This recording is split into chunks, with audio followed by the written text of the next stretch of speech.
Hey everyone, Mango7Roll here. How we doing today? Welcome to another episode of Epic 7, and this is going to be a patch notes review video. We're going to talk about Cerise. We're going to talk about how to gear her, if you should summon, all sorts of shenanigans like that.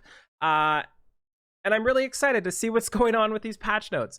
So one of the things I'm always looking for when I look at patch notes, and I'm always hoping for, is some form of large-scale PvE/PvP with our guild so we can work together and conquer things. Sort of like this transition to our sponsor.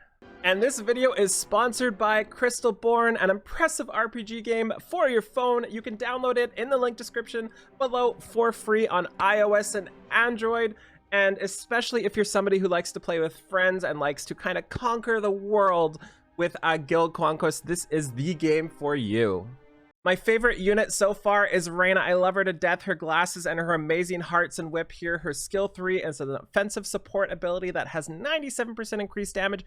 It also inflicts physical and energy defense down on the enemy and also grants your allies physical attack and energy attack up, allowing you to just body whoever she hits.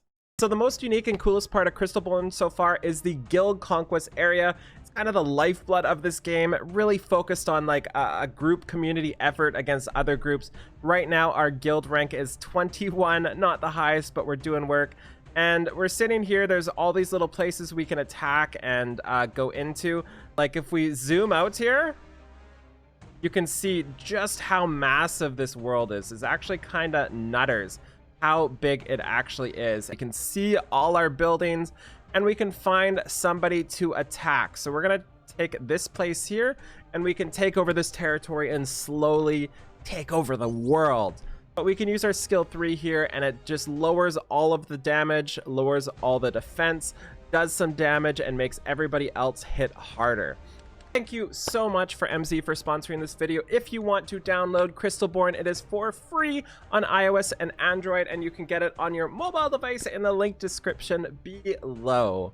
Okay, let's get back into this. Thank you for watching that. Let's get into this Cerise patch here. It's looking very small, so I don't think we're actually going to get anything out of this outside of Cerise and the side story. But Cerise herself is fantastic. She has gone through changes. If you don't know what I'm talking about, please watch my video a couple days ago just to see the actual notification they sent out. But do note that her skill 2 and her restrict and her skill 3 are now slightly different from when they originally were released. So keep that in mind going forward. There's a lot of controversy going on about Cerise, whether or not she's going to be good, whether she's worth summoning, whether she's trash or not. Other people's words, not mine. And a lot of stuff going on around her, so just be warned, she is limited. I 100% think you should summon for basically every limited in the game as they come out. There's really no reason not to, especially with how easy it is to get units like this now, especially as free-to-play. Or not especially, but even as free-to-play. So let's talk about her changes really quick and what that means for Cerise, because there's a lot of pretty big implications with the changes for her.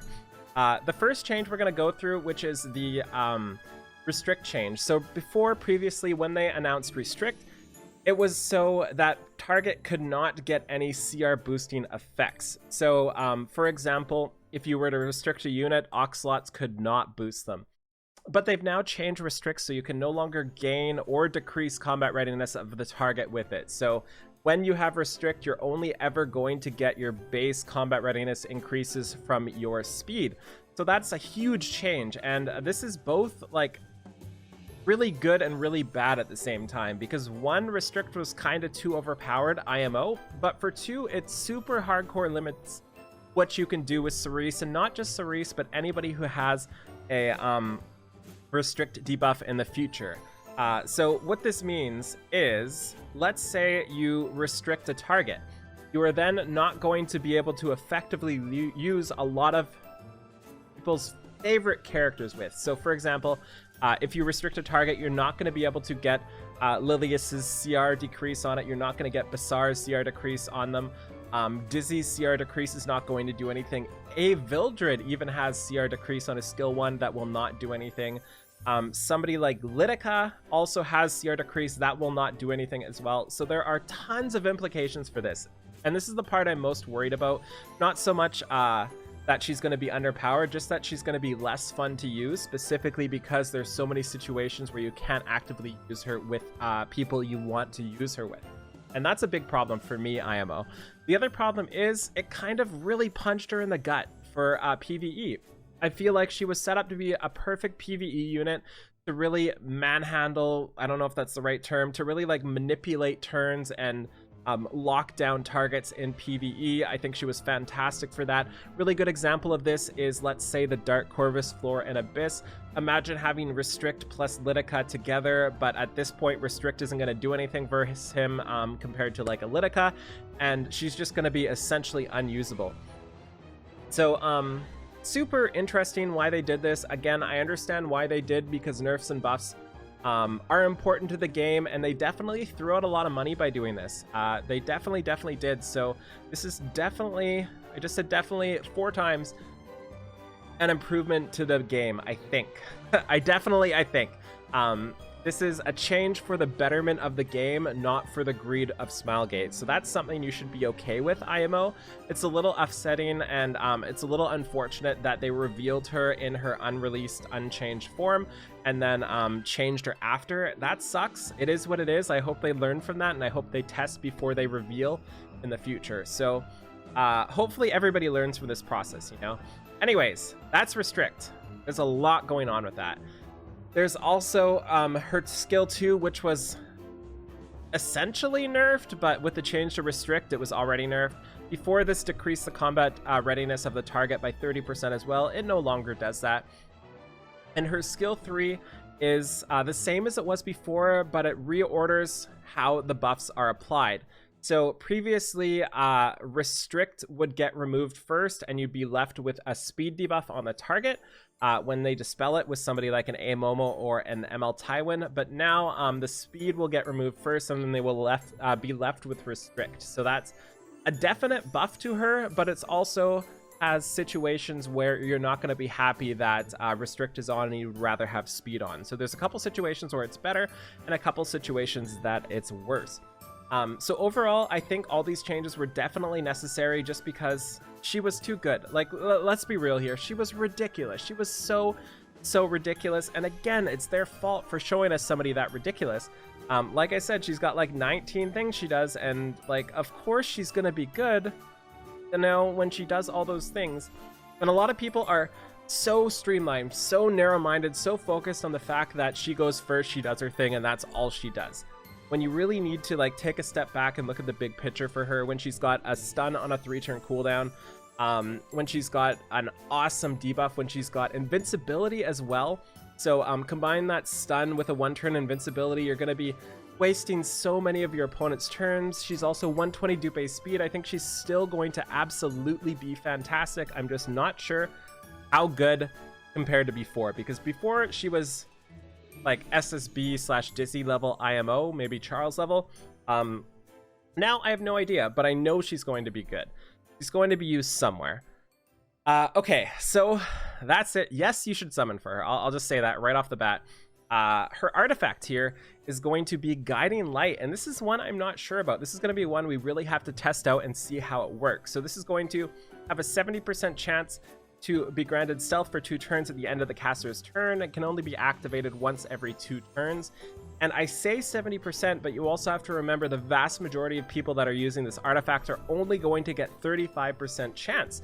So a 35% chance to stealth at the end of your turn is a lot less than 70%. So keep that in mind when you plan on using this. Using something like this at 15 instead of like 24, 27, 30 is going to be a huge problem, because you're going to go so many turns without that. That said, there is no way I would go forward without getting this artifact. It's so unique. Nothing else does anything like this, and it is such huge potential for units that are either in the game or not in the game yet. So if you aren't 100% super stoked for Cerise, I would still be summoning just to try to get this artifact, because limited artifacts, if we've learned anything from Draco Plate, if we've learned anything from Rengar's Student Drink, we know that they have the potential to be insane, especially if they do something that really nothing else can do. So as for the gear for Cerise, 100% I think she needs a speed set. She's got 122 base speed, so there's actually like zero reason to use anything else. IMO with 122 base speed, you've just got to do it. Speed boots, absolutely. So that locks in your set and your boots. From there, your offset, you have a couple options. Immunity is always a great choice. Hit set is always a great choice. Me personally, though, I'm going to be going with Unity. I know that's ridiculous, but I really like Unity set, especially with people that have CR boosts on their skill 1. It'll help boost her turn so very much. So I'm definitely going to be using a Unity offset on her. I don't know if I recommend it yet, but I'm going to try it out. You can also use a crit set. She actually has decent multipliers, so getting that crit rate up to do more damage might be something that's worthwhile too, especially considering she does get crit rate awakening, so she'll have 27% crit rate after she's fully awakened. So oh, and her artifact. I am unsure of her artifact right now. I've been thinking about it. I kind of either want to do something like Rosa Hagarna or possibly a Sword of Judgment, because Sword of Judgment plus Unity, if you do proc your Unity, you will still be able to Sword of Judgment, so you can dual attack and then dual attack again right after. It's actually pretty nuts when combined with each other, and that's 30% CR. So here's absolutely hoping that she's going to be fun to use, and I am still summoning for her. I'm undecided if I'm triple S-ing her. There's a 50-50 chance right now. It kind of depends on how she feels to use in terms of fun for me, and I will be plus 15 in her, absolutely. Oh, so special side story, and we're almost done, so it looks like this is honestly all we're gonna get here today. We've got the special side story with Crozet and Jenna. That's gonna be hilarious to read, and Elena and Ray. And if you haven't been reading the story, I really recommend you to do so. It's so much fun to read, and I really enjoy it. We've got the artifact, we've got the difficulty here, and that is it. Interesting. Specializes in decreasing the enemy's combat readiness. Nope. Is that what it actually says still? That's actually kind of funny. That increased combat readiness. It doesn't say that, does it? It doesn't say that right off the bat. Oh, it probably is in the video too. But yeah, anyways, that's gonna be it. This is a short video today. Thank you so much for watching. Again, yes, summon for Cerise. If you want me to summon for you, I can do that on stream as well. I will be summoning myself on stream right at 7 p.m. PST when this happens. There is no maintenance. That's going to be asked a billion times. There is absolutely no maintenance. It will be applied automatically, and we had a mini patch today, and I honestly think the patch was to make it so that intro of Cerise is changed to the new stats, because could you imagine if the intro video was still the old stats for Cerise? People would flip. So I'm hoping that's what they fixed with the patch, and if they let that intro video go out with the old one, so help me, Smilegate, don't do it. Please, just don't do it. For the love of God, do not screw that up. Anyways, thank you so much for watching. Feel free to like, comment, subscribe as always, and I will talk to you folks later. Have a wonderful day. Bye, everybody.